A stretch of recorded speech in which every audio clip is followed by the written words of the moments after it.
has the reputation, not just in present day, but going back many, many decades, as being the finest upright piano in the world. Now that is not something that I throw out there very lightly, or even as kind of a Bechstein dealer trying to puff up my own product. I mean, you can see writing about this in the Larry Fine piano book, in the Current Piano Buyer, in numerous articles that are sort of industry watching articles that talk about the piano industry, constantly reference the Concert 8 as being the benchmark. And now that I've really spent my first considerable amount of time in front of a Concert 8, because we just recently got this, I can see why.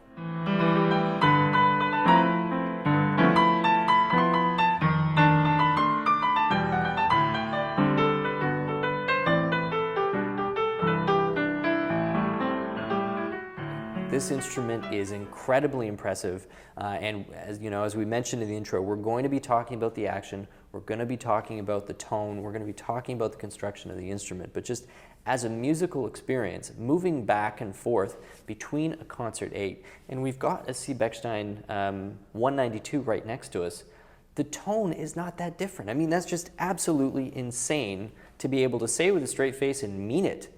So we're in front of a really genuinely special musical instrument. And once again, thank you very, very much for joining us. The Concert 8 is made entirely in Germany. It's made entirely by hand at the C.Bechstein factory. And this is actually the only upright piano that they label as a part of their concert series. Now, I guess uninformally refer to even their Residence series uprights as part of their concert class. Because it is the upper tier, they use all of the same types of woods that go into the concert class. But for Bechstein, this is the only one that really rises, I guess, to the occasion qualifies in their eyes as being worthy of the concert label.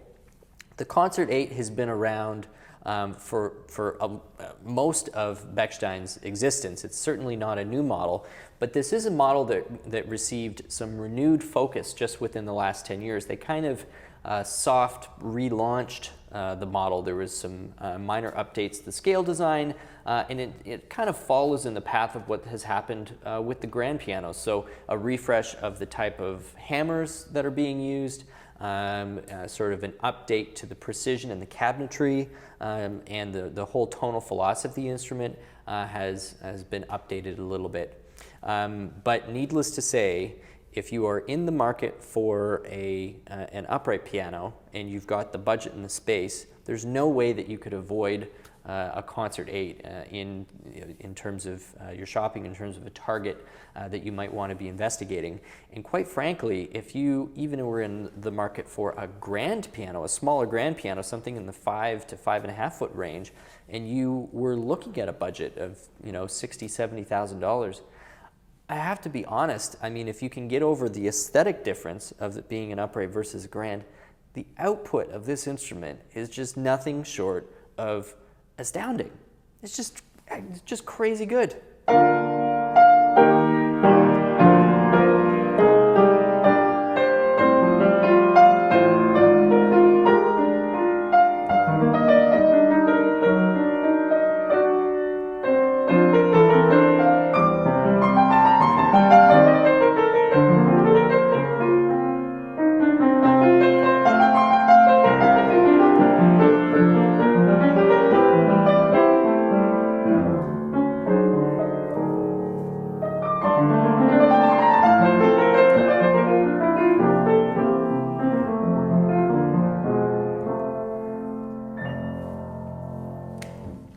What a treat. Honestly, what a treat to play this piano. Let's deal with the action. Bechstein upright actions have always been part of their charm, I guess, or part of their appeal, because they spend an inordinate amount of time regulating and weighting the actions at the factory. So that on its own set them apart from many other upright actions out there. Just the sheer amount of time they spend fanatically prepping this instrument. much in the same way as you would expect, say, a $100,000 or up grand piano to have their actions regulated and weighted literally perfectly. It's just unusual to have that kind of scrutiny applied to an upright piano. So the Concert 8 has over 170 measurable person hours or man hours at the factory of hand workmanship that gets applied to it, and a good amount of that goes into the regulating, the weighting, and the assembly of its action. That's one of the main distinguishing features of this instrument, just how absolutely sensitive and fluid this action is. And when you put an action like that on a large frame, it's a 52-inch piano, or just slightly under 52 inches, and the dynamic output is that big, when you have an action that's this sensitive driving it, it's so much fun because you can jump from the most extreme ranges of volumes with very little effort, and it's almost kind of shocking. You're not used to it on an upright piano.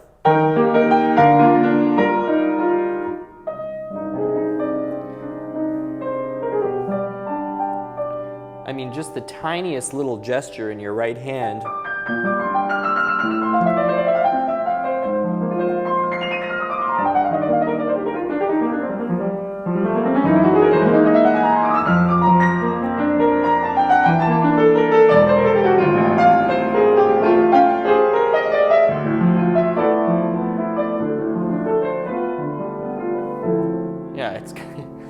I'm really nerding out on this piano, but it is it's total adventure to play this instrument. I mean, you wind up instantly pulling and tugging and pushing the volumes in different directions than you just normally wouldn't, because your ear is picking up all of these different nuances that are there.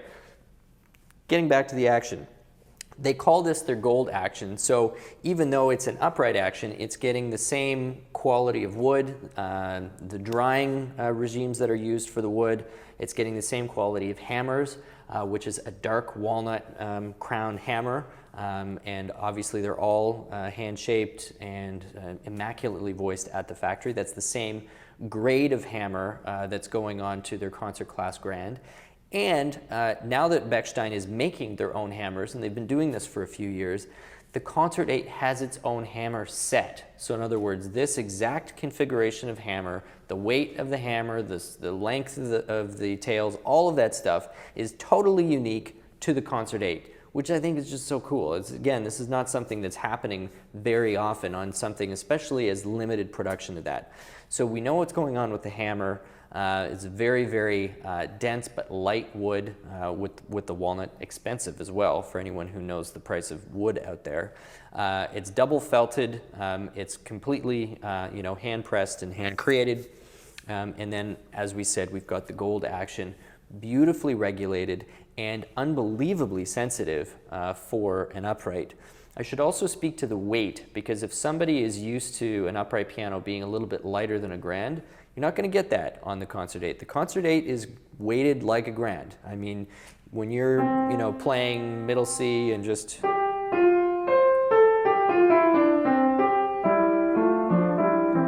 I didn't measure it out myself, but I wouldn't be surprised if that's coming right in at around 51, 52 grams.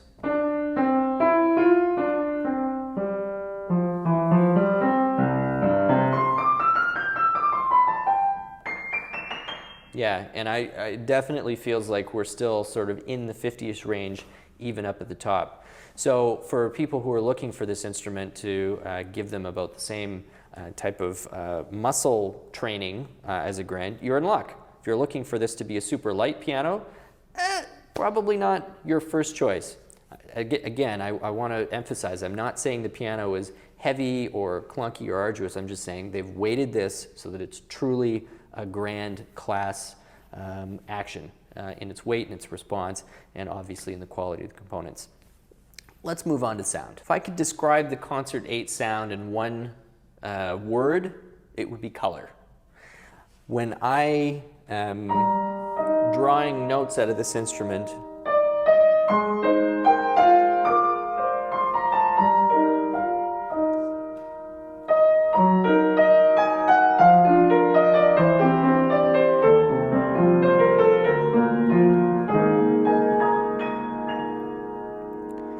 mean, every note has so many overtones happening, and those overtones are perfectly structured. I mean, there's nothing out of place. There's no kind of little wisp happening on top of any of the notes. It's crystal clear.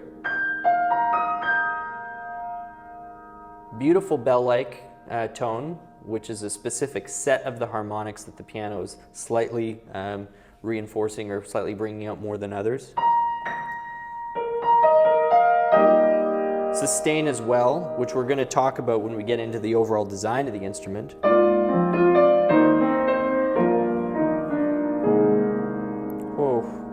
Oh, that's lovely.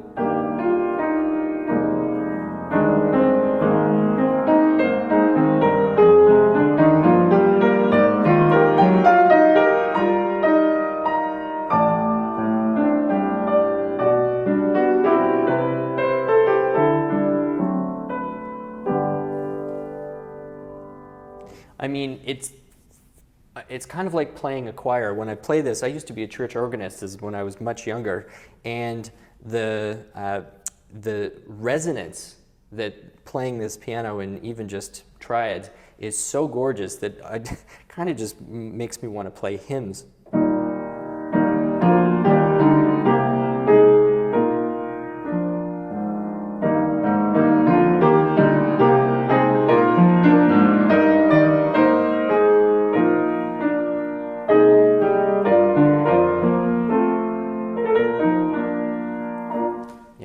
Just beautiful. So we've got color, we've got sustain, and that color is even throughout the entire range. So it's not as though your tenor, your lower tenor and your upper tenor is the only spots where you're getting that roundness.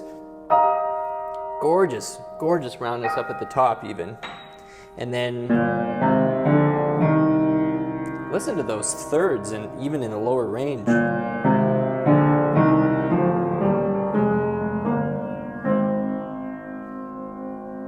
Unbelievable.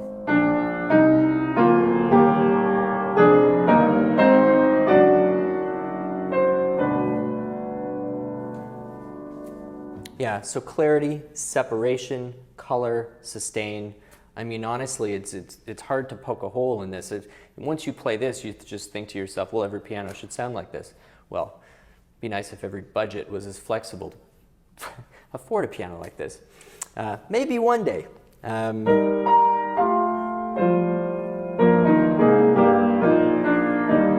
Anyway, let's keep on moving. I'm gushing a little bit too much. So where does that color come from? You know, because this doesn't happen by magic. If every piano could sound like this, I'm sure every manufacturer would love for that to be the case. But this is cold, hard science and engineering that actually gives us the tone that we are hearing. It's just not magic, and it's not simply spending a whole lot of time on a piano doesn't automatically make it better. Man hours and craftsmanship are only part of the solution here. A lot of it, as I said, comes down to design, and let's talk about that. So firstly, right through the whole piano, we've got A graphs, all the way up to the top. We're not talking about a capo bar or tension bar. So what do the A graphs do? Well, it allows the designer of the piano to precisely set the resonating lengths of all three strings per note, like down to the 1/10 of a millimeter. And so that really helps to eliminate any kind of false beating. It really helps to contain false harmonics that might be coming off just on the other side of the capo bar, which we all know occasionally happens, and you wind up having to mute them. So we've got just precision in terms of the resonating lengths of the strings. That makes a big difference.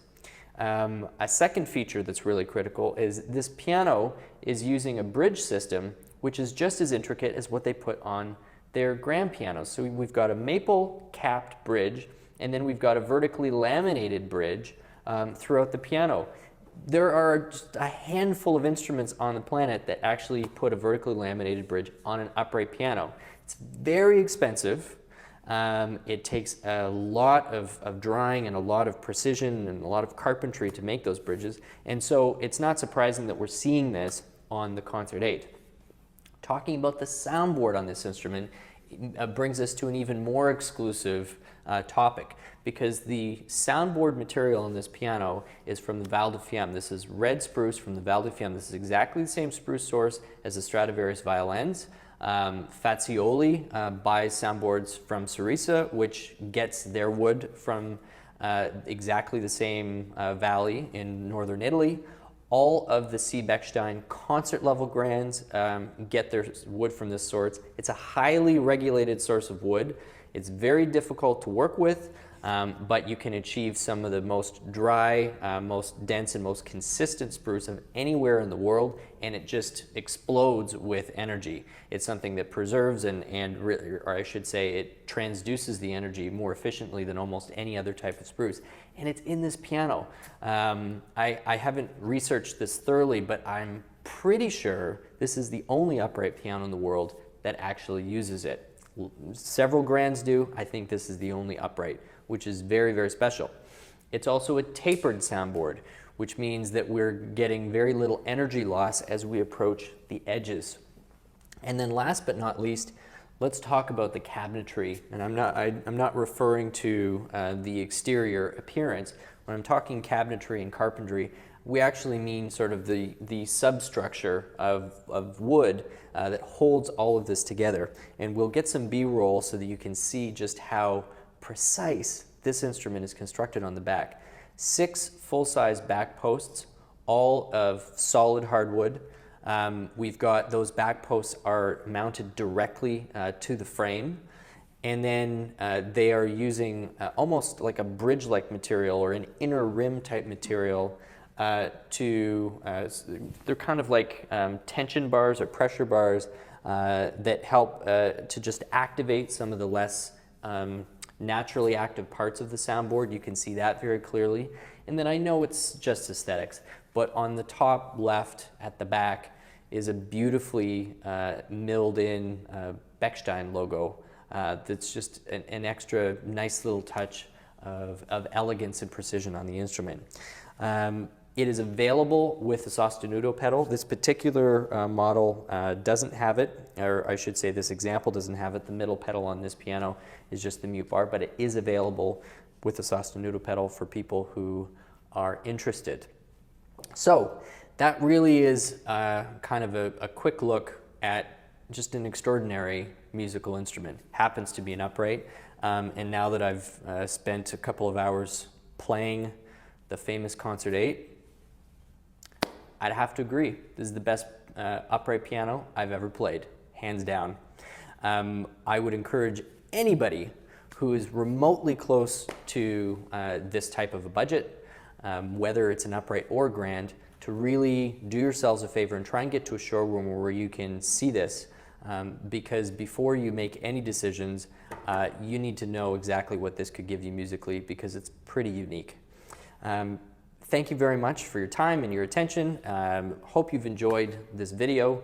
Please be sure to check out the playing video, where all we're going to do is just spend 5 or 10 minutes giving you some music on this instrument.